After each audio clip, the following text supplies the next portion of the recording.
মতুয়া সম্প্রদায়ের পক্ষ থেকে আজকে একেবারে বিশাল মিছিল করে সিইও অফিসে আসা হয়েছে এবং তারা যে মূল দাবিটি রাখছেন এসআইআর এর ফলে তাদের কিন্তু নাগরিকত্বের সমস্যা দেখা যাচ্ছে এবং তারা বারংবার করে একটি কথা বলছেন যে তারা ছিন্নমূল উদ্বাস্তু নমশূদ্র সম্প্রদায়ের মানুষরা, যার ফলে তাদের কিন্তু আধার কার্ড ভোটার কার্ডে ঠিকঠাকভাবে তারা পাচ্ছে না, যার ফলে কিন্তু নাগরিকত্ব চলে যাওয়ার একটা আশঙ্কা রয়েছে। এই দাবি নিয়ে তারা আজকে সরব হয়েছেন এবং এই দাবিতে কিন্তু আজকে পায়ে পা মিলিয়েছেন কংগ্রেস নেতা অধীর রঞ্জন চৌধুরী। তিনি কিন্তু একেবারে সেই সিইও ভবনের ডেপুটেশন জমা দিতে এসছেন। মোট মতুয়া সম্প্রদায়ের 4 জন লোক এবং সাথে একজন অধীর রঞ্জন চৌধুরী এসছেন এই ডেপুটেশন দিতে।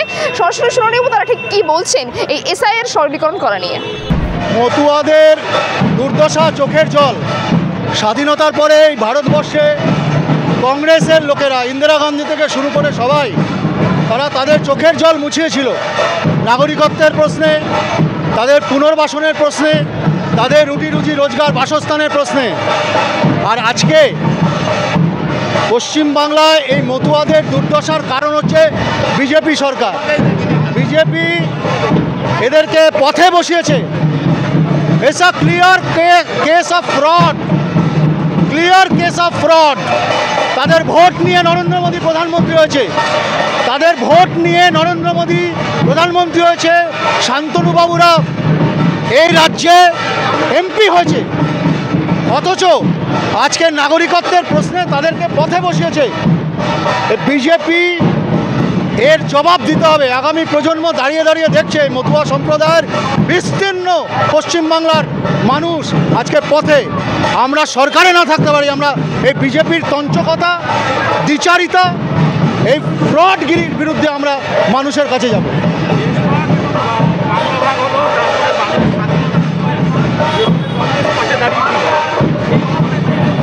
ওনাদের প্রতিনিধি আমাদের এমএলএ করেছিল আমরা, এবং এই রাজ্যে প্রথম তাদের পুনর্বাসনের জন্য দাঁড়িয়েছিল কংগ্রেস। আর এই দুটো দল, বিশেষ করে বলবো বিজেপি, এরা ভোটের বাক্সের রাজনীতি করলো। ভোট চাই, ভোট, ভোট নিয়ে এবার সব ফোট হয়ে গেছে। এরা ভোট নিয়ে ফোট।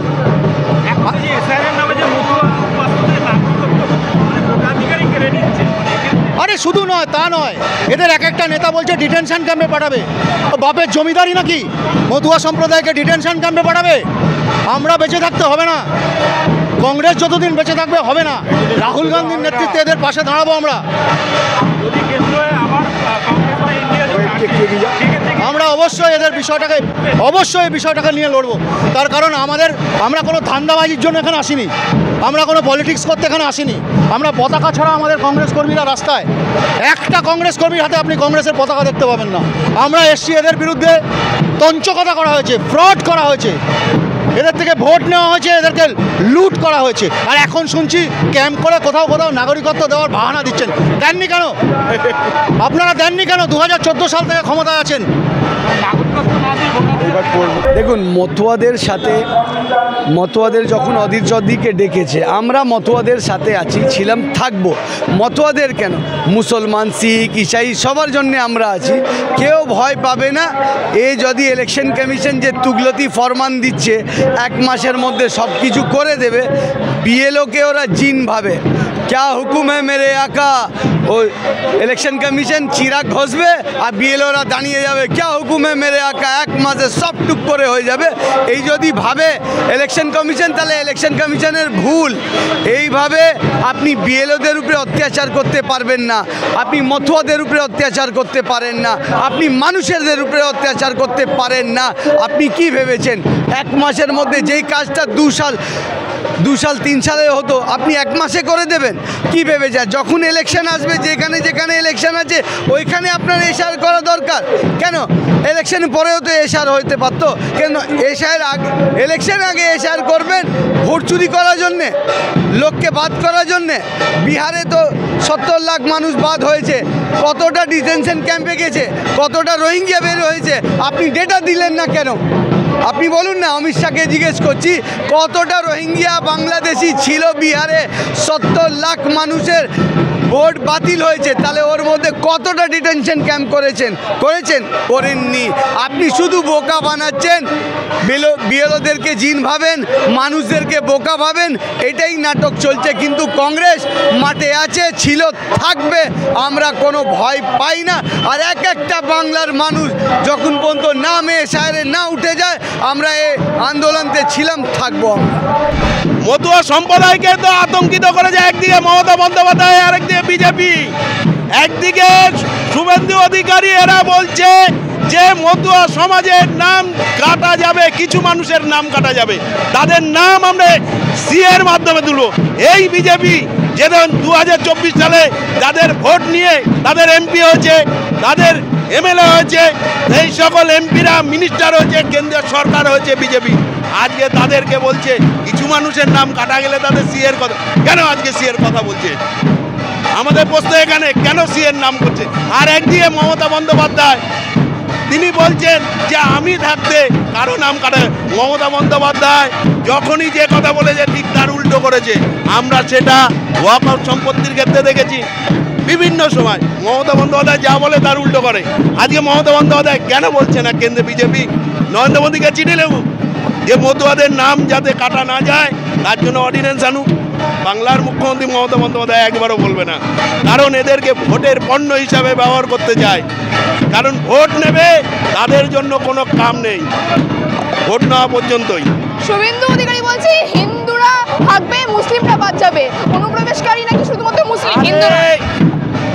এই সকল মতুয়ারা হচ্ছে দলিত সমাজের মানুষ, কারণ এই সকল শুভেন্দু অধিকারী এবং আরএসএস বিজেপি এরা দলিত, ওবিসি, মাইনরিটি, এদেরকে কখনো দেখতে পারে না, এদেরকে মনে করে না। দলিতদের কখনো হিন্দু বলে মনে করে না। যদি দলিতদের হিন্দুই মনে করতো, তাহলে আজকে কেন বললো যে কিছু মানুষের নাম কাটা যাবে? দেশের মধ্যে সব থেকে বেশি দলিতদের উপর কেন অত্যাচার হচ্ছে? কেন শিডিউল কাস্ট, শিডিউল ট্রাইবদের উপর এত অত্যাচার হচ্ছে? শুভেন্দু অধিকারীরা এরা এর উত্তর দিক, এর উত্তর পাবেন না তাদের কাছে। আরে এই অনুপ্রবেশকারী কাদের বলছে?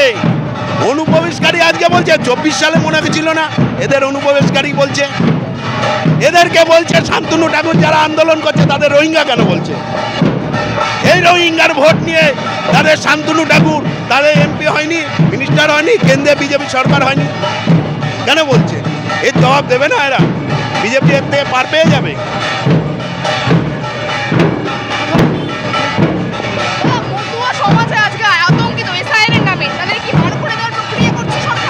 আমরা এই জন্য পথে নেমেছি মতুয়া ভাইদের সঙ্গে। এরাও অখণ্ড ভারতের নাগরিক। ভারত সরকার এদেরকে আশ্রয় দিল, জায়গা দিল, চাকরি দিল, বাগরি দিল। আজকের এসআইআর নামে নাগরিকত্ব হরণ করতে চাইছে। এদেরকে চতুর্থ শ্রেণীর নাগরিক করার জন্য চক্রান্ত করছে, আমরা তার বিরোধী। 1951 সালে প্রথম ভারতবর্ষের ভোটার তালিকা তৈরি হয়। আমরা ওই 87-92 গপ্প বুঝি না। যাদের ভোটার তালিকায় নাম আছে, রেশন কার্ড আছে, তারা ভারতের নাগরিক। কোনো ক্রমে তাদের বিরুদ্ধে কিছু নেওয়া যাবে না, সবাইকে ভোটার তালিকায় নাম রাখতে হবে। সেই জন্য আমরা এদের সঙ্গে পা মিলিয়েছি। অনুপ্রবেশকারীদের ভরে গেছে পশ্চিমবঙ্গ, বিজেপি বলছে অনুপ্রবেশকারীদের তাড়াবে। কে অনুপ্রবেশকারী? কেউ তো নয়। ভাগ হয়েছে, কেউ ওপারে নেই এপারে, সে কেউ অনুপ্রবেশকারী নয়। অখণ্ড ভারতের সবাই মূল নিবাসী। বিজেপি এটা মিথ্যা গল্প করছে, মানুষের মধ্যে সাম্প্রদায়িক দাঙ্গা বাঁধার চক্রান্ত করছে, তার বিরোধী আমরা। দেখুন, ব্যাপারটা হচ্ছে আমরা এসআইআরের পক্ষে, আমরা এসআইআরের বিপক্ষে নয়। কিন্তু ন্যায্য এবং বৈধ ভোটার ভারতবর্ষে থাকবে, অবৈধ ভোটার যারা হওয়ার যুক্তিতে আছে, আইনে আছে, তারা বাইরে যাবে। তার মানে এই নয় এই মতুয়া সমাজকে নিয়ে ছেলেখেলা করা হবে। যাদের বাড়িতে কেন্দ্রের মন্ত্রী, যাদের বাড়িতে রাজ্যসভার মেম্বার, যাদের পরিবারে এমএলএ, মমতা ব্যানার্জি এবং মোদি দুজনে গটাপ করে এই খেলাটা খেলবে, মানুষকে নিয়ে রাজনীতি হবে, মানুষের সত্যিকারের সমস্যার সমাধান হবে না। কেন আজকে এরা এতকাল থাকা সত্ত্বেও, মতুয়া সমাজ, বড়মা বীণাপাণি দেবী থাকা সত্ত্বেও আজকে এই পরিস্থিতি হলো?